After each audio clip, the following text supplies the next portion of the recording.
In this video, we're going to be going over the basics of live loads. Now, that's found in ASCE 716, Chapter 4. So, let's first start out by talking about what is a live load. Now, if you think back to our video on dead loads, we talked about how dead loads are permanent, they're constant, they're not intended to be removed from the space. Now, live loads are just the opposite of that. These are your loads that are temporary or can be moved. They're not constant in one place in your structure. So for example, some live loads would include people,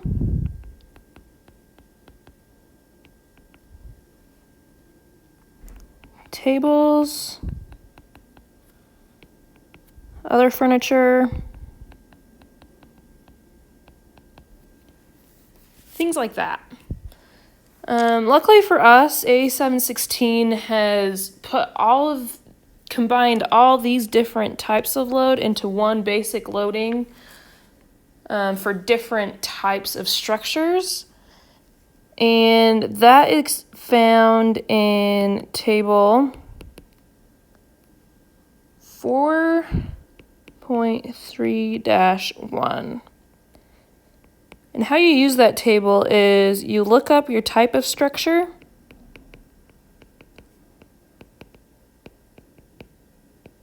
and you can pull off your L0 directly from that table in PSF.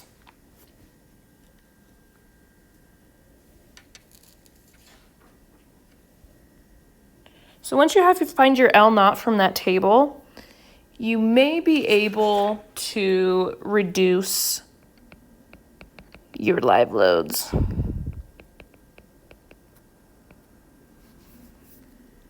So if you're looking at a typical live load reduction for, say, a floor, you're going to go ahead and head over to section 4.7, where it talks a little bit about that. Some of the major points that you want to consider that in order for your load to be reducible, your KLL AT must be greater than or equal to 400 feet squared.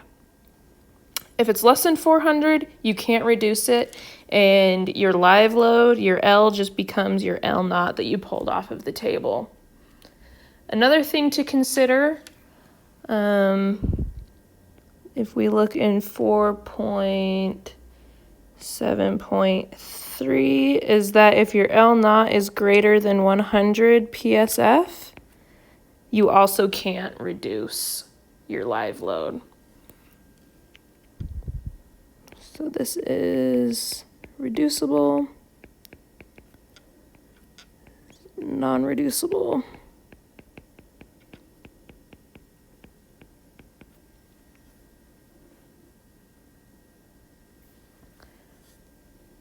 And then also, once you reduce your live load,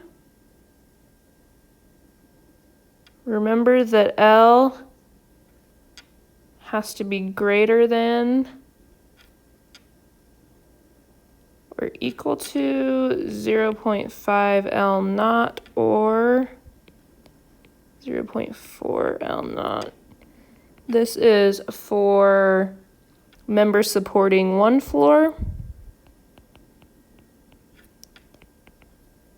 and this is for members supporting 2 or more floors.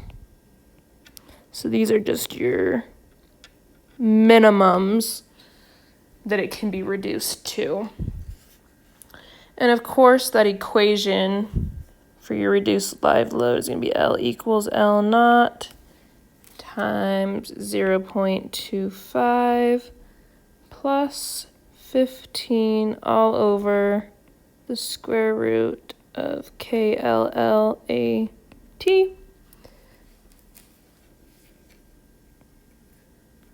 And of course, we can go over KLL is your live load element factor, which is your influence area divided by your tributary area. It can also be found, it's tabulated for you in table 4.7-1. You can find all your KLL values. And if you're struggling with tributary area or influence area, you can go ahead and head over to page 436 in the commentary. And that explains in depth how to find your tributary area and your influence area. Again, you've probably learned that in a different class. If you haven't learned that already, this should be able to help you out a lot.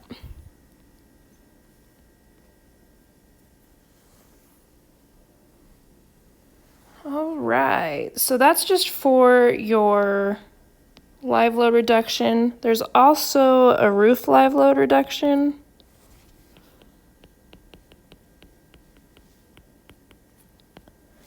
And that is found in section 4.8.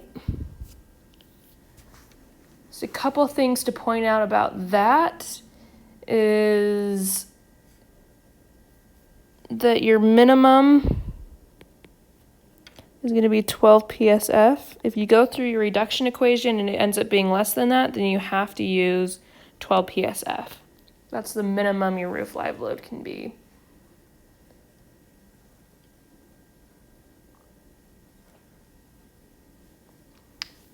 And of course the equation for that is going to be LR is equal to L naught R1 times R2, where R1 and R2, those equations are found right below that section.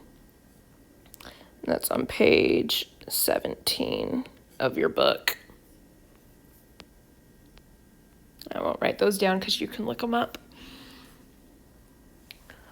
All right, so another thing that you need to worry about with live loading is partition loading. And partition loading is going to be found in section 4.3.2. And that says that you're going to add a partition load of 15 PSF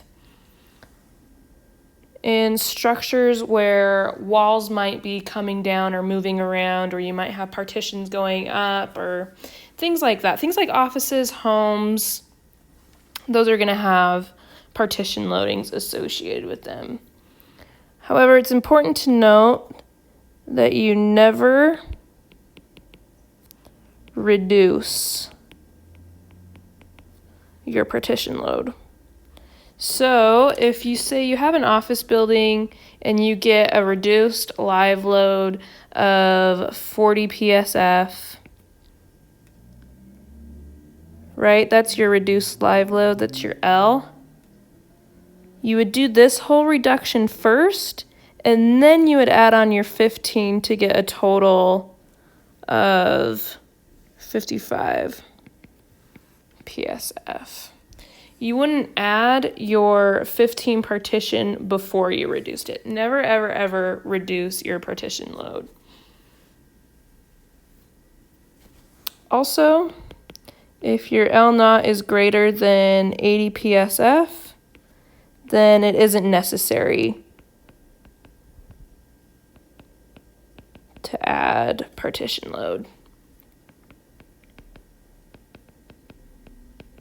That's just because they feel that that live load is already high enough that adding your additional partition load really isn't going to make that much of a difference. So let's go ahead and take a look at an example. So say we've got an apartment building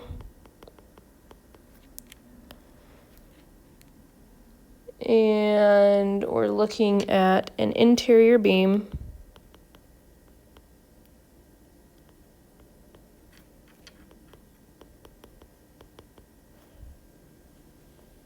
And we know that the tributary area is equal to 250 feet squared. And we want to find the total live load. So the first thing that you're going to want to do is go to table 4.3-1.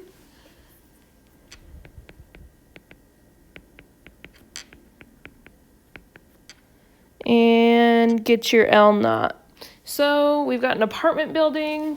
So we go over and we see apartments, see residential. Okay, so we come over to residential and we've got 1 and 2 family dwellings. No, it's an apartment, so there's more than 1 or 2 families. So we come down to all other residential occupancies and say, okay, that's what we want. Private rooms and corridors. All right, so we've got a room and apartment building, so our L naught is going to be 40 PSF.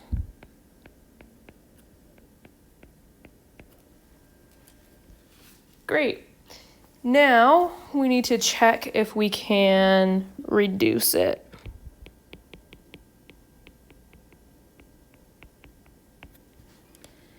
So we know that in order for it to be reducible, our KLAT has to be greater than 400 feet squared. So KLL in this case, if we look at table 4.7-1, for interior beams, KLL is going to be 2. And then AT was given to us as 250 feet squared. So KLLAT equals 2 times 250 feet squared, which is going to equal 500 feet squared, which is greater than 400 feet squared. So therefore, our live load is reducible.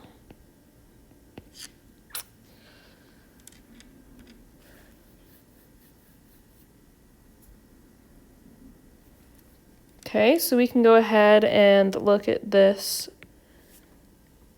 equation where L equals L naught times 0.25 plus 15 all over the square root of KLLAT,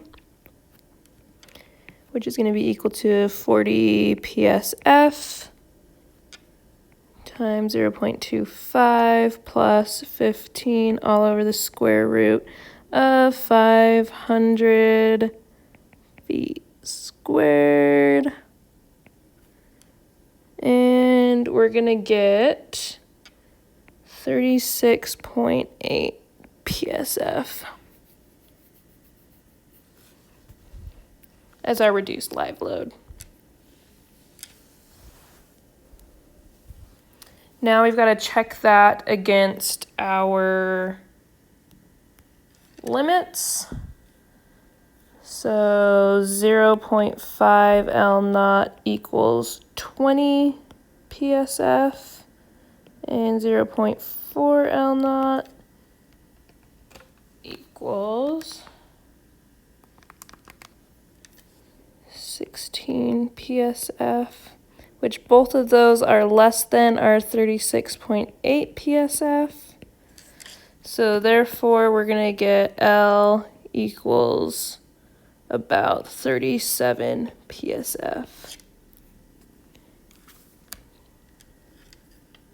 And that's going to be our reduced live load for this scenario. Now, if it wanted us to add partition,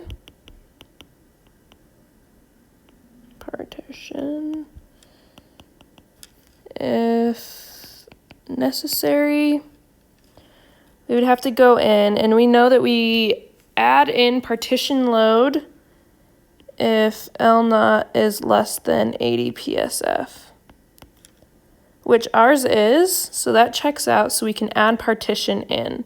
So our total live load is going to be 37 PSF plus 15 PSF.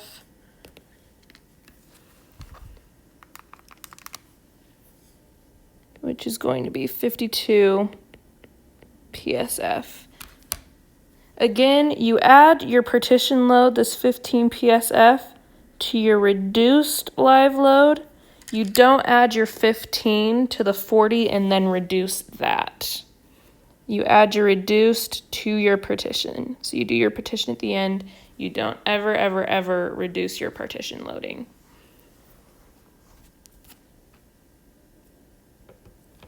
It's really as simple as that for finding your live loads.